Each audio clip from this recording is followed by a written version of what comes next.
Are you curious about what it's like to hike one of America's most famous hikes, the Narrows at Zion National Park? Well, today I'm going to share with you our experience from the gorgeous scenery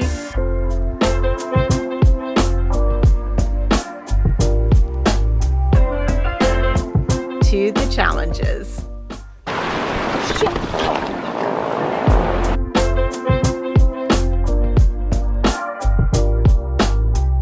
Today's adventure, we are doing the Narrows at Zion. One of the first challenges we ran into was finding parking. We left our yurt at 5:30 a.m., but it took us over an hour and a half to get to the visitor center. Most of the trailheads that you're going to want to go to in Zion, you do have to take a shuttle to, so you have to be able to park somewhere and walk and get onto that shuttle. Luckily, we were able to find parking very close by in Springdale, right outside the National Park gate. The parking lot was also very conveniently located close to the outfitters where we rented our boots and our poles. And speaking of boots and poles, if you don't actually already own your own canyoneering equipment and you want to hike the Narrows, I definitely recommend renting the boots, the neoprene booties, and the pole.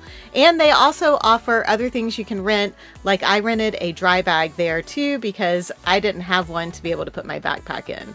They were super nice, and it's not as if we didn't see people hiking the Narrows in other footwear like flip-flops and bare feet, and even this guy in Crocs. And although I did fall a couple of times, I still felt way more secure with my boots and my pole. My pole.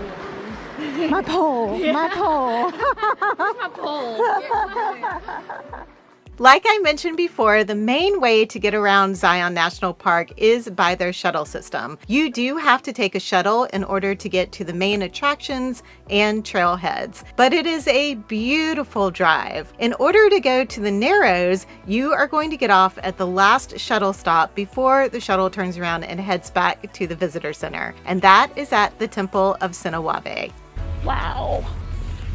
When you get off that shuttle bus at the Temple of Sinawave, I would recommend that you go ahead and take advantage of using the facilities available there because, surprise, surprise, there are no bathrooms on this hike, and you're not going to see another bathroom until you come back out to those same facilities. Otherwise, when nature calls, you might have to have your friends form a human wall around you so you can take care of your business. No, he's not. He just wants food. He doesn't want it. He's Taylor's buddy. Dineros. Don't drink the water.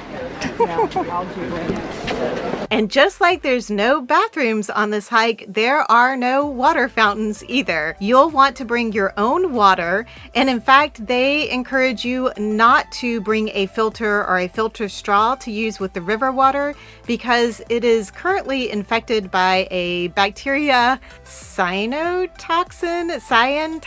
I'm not exactly sure how to pronounce it, but just know it's really bad for you and it will make you sick. So bring your own water to drink. A Camelback worked perfectly fine for us for the entire hike. There's a big congregation right here and everybody's like, I don't know. Because the Narrows is such a popular hike, don't go expecting that you're going to have the gorge and the canyon to yourself, especially if you go anytime between May and September, which are the high months for doing that hike. However, I will say that I had a friend who just recently did it in August, and he said he caught the very first shuttle at 5:30 a.m. and he was able to get on the hike and not have very many people around. So if you want to be the early bird, you might be able to get on that hike and have relatively few people, at least for a few hours. I feel like if I get over here, we'll get all the people.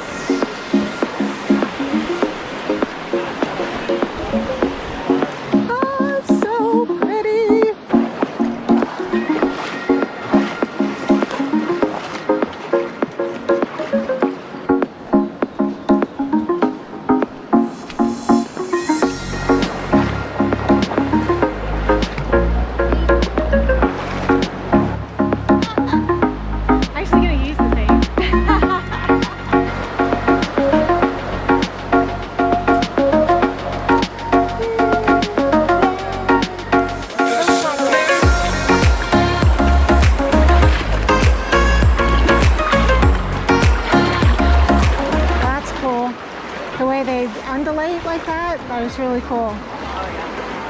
feet. They're like toes. It's like a pterodactyl toes or something coming down from these like points out. We are about a mile and a half into the canyon. We just passed Orderville Canyon and we're getting ready to go into the dark part.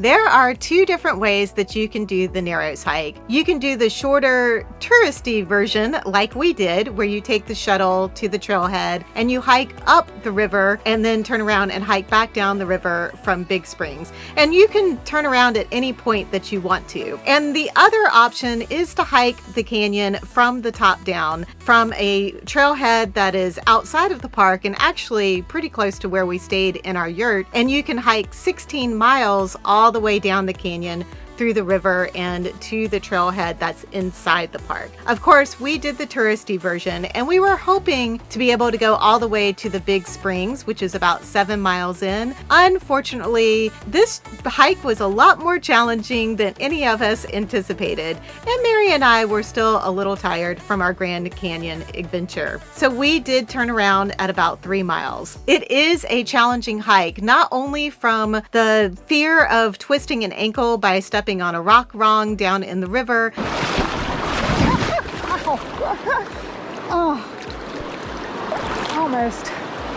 Yep, I'm good. Thank you.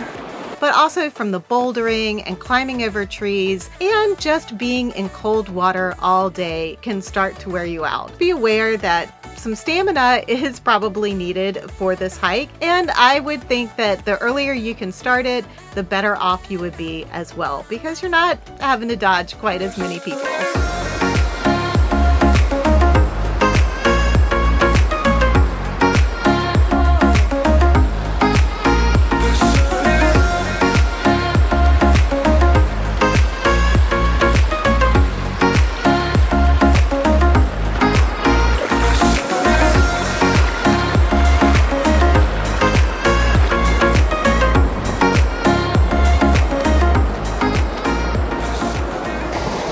About 3 miles into the Narrows hike, and it does go for about another 4 miles, but we're all hitting a point where we're getting a little worn out.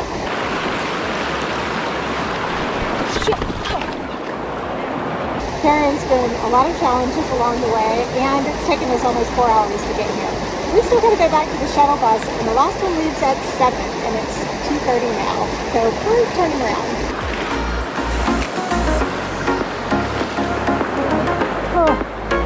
Not my favorite.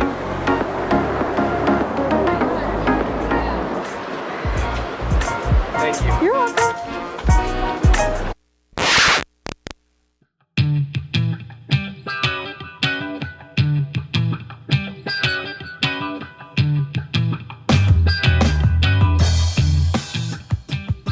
So that area right there is a major challenge. It's sketch going across the river, and then you've got to go over all of those logs and that big rock. It wasn't fun coming this way. Probably not going to be a whole lot of fun going back. Center of gravity. Being short is your friend in something like this. Actually, this is more shallow.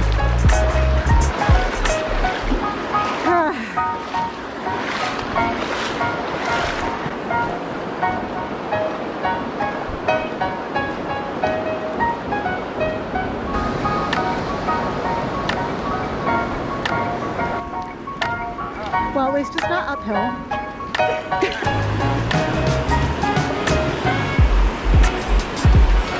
As you can see, most of us chose to wear leggings and tank tops, and we all had our bathing suits on underneath those. We also brought along some jackets and long sleeve shirts to put on when it got chilly. Not only is the water pretty cold, and obviously the temperature changes on the time of year, but you're also inside a canyon which doesn't get very much daylight. So it stays chilly the majority of the time that you're hiking, no matter how hot it is on the outside of the canyon. So just be prepared that you're going to have some temperature regulation that you're probably going to want to do.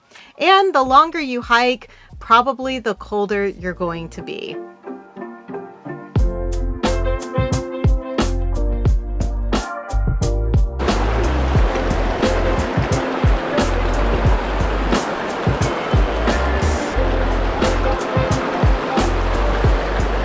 You got it.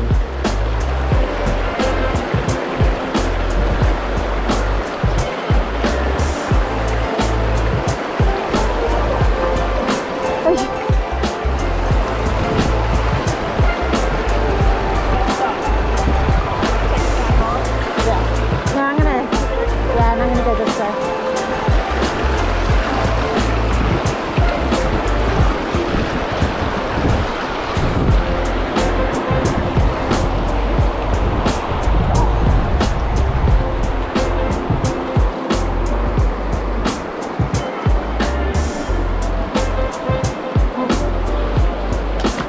Thank you.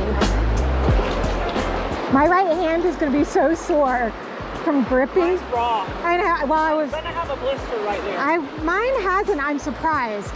I really thought I would, and I may by the end of this. But it is definitely my joints are aching.